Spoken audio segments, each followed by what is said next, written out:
Hello, everyone. Hello, everyone. I'm back in Boston, as you can see by my drawing desk, and I will be doing some more of these regular broadcasts over the next month, I suppose, as I get ready for the Boston Pen Show. And one of the things I'm going to be doing for the Boston Pen Show is take a deep breath and go into my collection and remove some things from it to offer for sale to other collectors or users. And I do remember in my youth that I thought I told another collector who is no longer with us. He's subsequently died, that I didn't think I would think that my pen collection would be buried with me. Essentially, I would have my pen collection up until the day I died. And as I get older and older and older, and nearer to my last breath on this planet, I'm thinking I don't want to burden my family with all of my pens. I should start planning for their disbursement now rather than after I'm dead and gone. So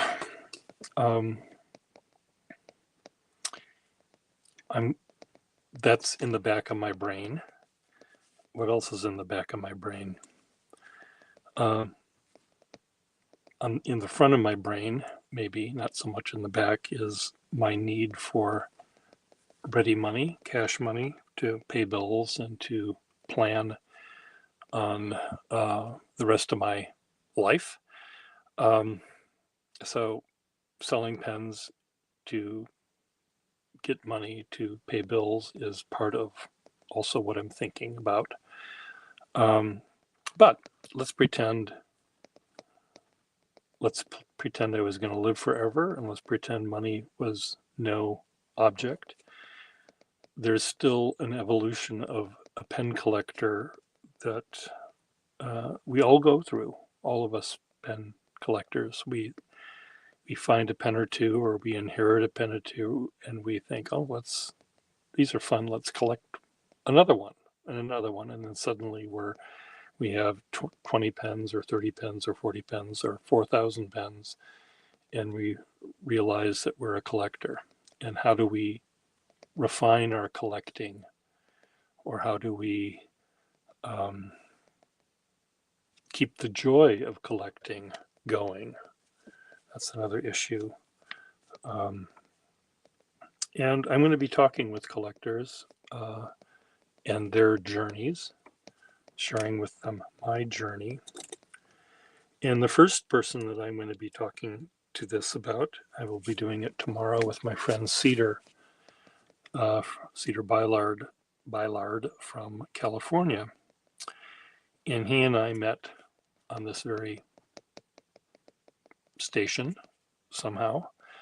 I think he showed up here and we talked, and we've become good friends. And he sort of surprised me at one point by saying that he was done collecting. And this was after we had gone to a pen show and we both bought a bunch of pens. And he decided that he was done. And in the mail yesterday, I got a package from him, which included a beautiful drawing of a tree that he did. I don't know what pen, but a drawing of a tree he did. He sent to me along with these pens. and no note, but I talked to him, texted him just now, and we chatted. And these were the last of his pens that he's been selling off pens he doesn't need on eBay. And these were some he didn't want to even bother to put on eBay because there's one nib and the rest are missing nibs and have issues or are missing nibs. And he thought, well, I have lots of pens and parts. Maybe I could use these more than he could. So he gave me these, and I will make use of them. This looks like a Parker. Is it a Parker? Or is it a off-brand? I see that it doesn't have markings. Oh, it does have markings on it. Of course, I can't read it. Where's my loop?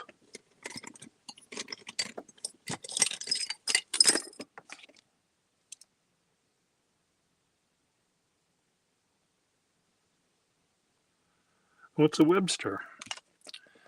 Well, I'm going to keep this one in my collection. I like Websters. So, thank you, Cedar. I'll put a nib in it and put it in my collection with other pens. This is a pen that has a name on the clip. Ford's Deluxe. This probably had a steel nib in it, and I could use this perhaps in creating a Franken pen. Waterman needs a nib and a cap or whatever, but Arthur Karske owned this pen, and this might turn into a Franken pen as well. Slip cap sort of thing. And the Waterman nib is going to be, I predict, I thought, why is he sending me a Waterman nib? He loves Waterman nibs. But this is a rigid or firm one. I can tell by what it looks like. Rigid. So this will be very rigid, as you can see. It you can press down on it, and it can move a little bit, but it's not a very sexy pen nib to use. It's sort of a no-nonsensey workhorse of a nib, but I'll make use of it. So again, thank you, Cedar, for these pens. So back to just sort of the evolution of a pen collector. You know, the picture we had on our grade school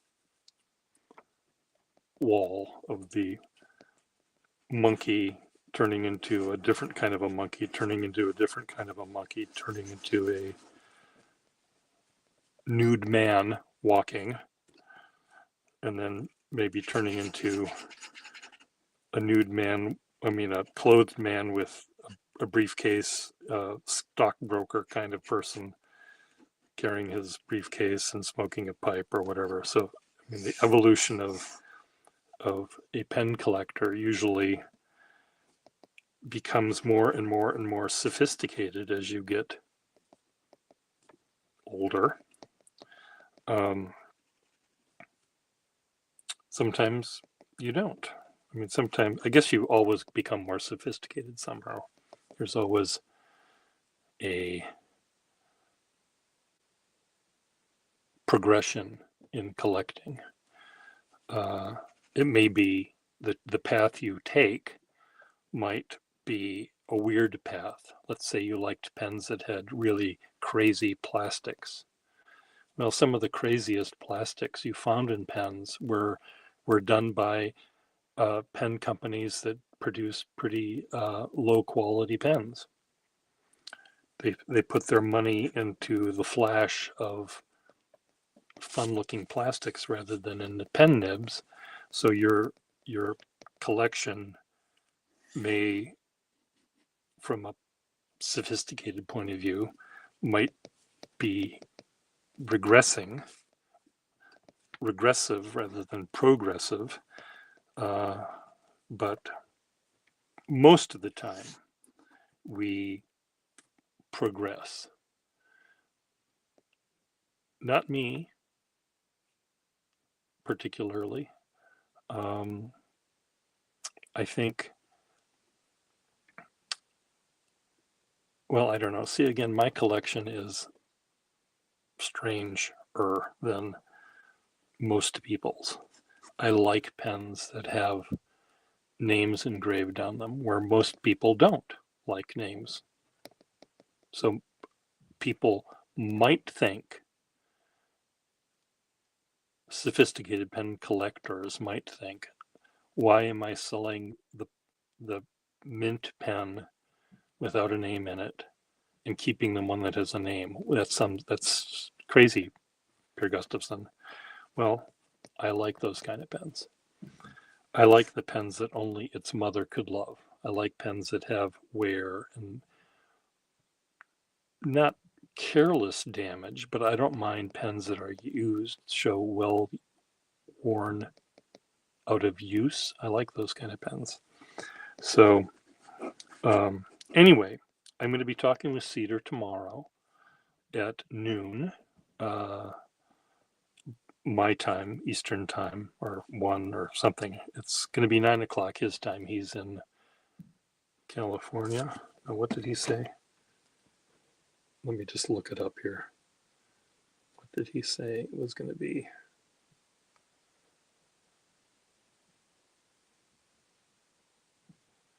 "9 a.m. his time," so that would be, I think, 12 my time.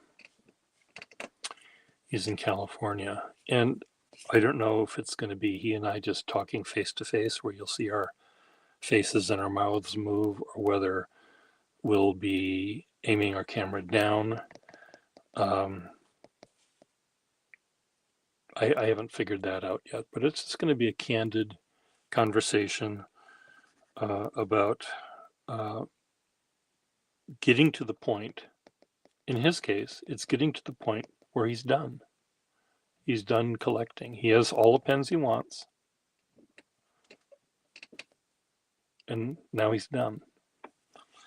I asked him, "Are you still planning to go to pen shows?" And I think he said he still would like to do that too, but he's not looking to buy anything. So, but I don't know, maybe he'll change his mind. We do that often. I plan on not buying things at a pen show either, and I come home with 100 pens because I can't help myself. But anyway, we'll have this conversation and we'll see where it goes. And I'd like to do this with other people who have changed their path, maybe mainly the ones that do decide to go 1, 2, 3, 4, and they go sideways. They go this way with their pen collection. They got to a point and then they focused more or went backwards or went left or right. It's sort of, well, I mean, even the ones that just go straight ahead, I'd like to talk to them too. So anyway, that's the plan. It's good to be back here at home. I'm still in a little tiny bit of a postpartum depression. I always get this way when I come back to Boston from Minnesota. When I'm in Minnesota, I sort of forget that the world is where it is right now. I go back in time. I'm in high school. Richard Nixon is president. And the world seemed easy to understand and there's something nice about that. And I come back here and we have a different kind of a president, a different kind of occupant of the White House than we had before. And I don't understand any of it. And, or I understand it all too well. And it's not, it does not bring me joy. So anyway, tomorrow, let's talk pens.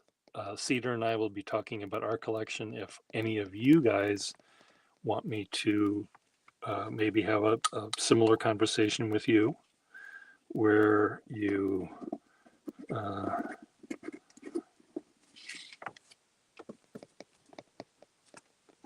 tell us your story with respect to pens, and how your collecting has evolved, or when you decided you've had enough, or maybe you've decided you'll never have enough. You have to have every day. You need a new pen. That's I understand how that works too. But anyway, everyone, you be good. You too. All of you be good. Well, you're never going to be good. Neither are you over there. You're just, but most of you be good. Talk to you later. Bye.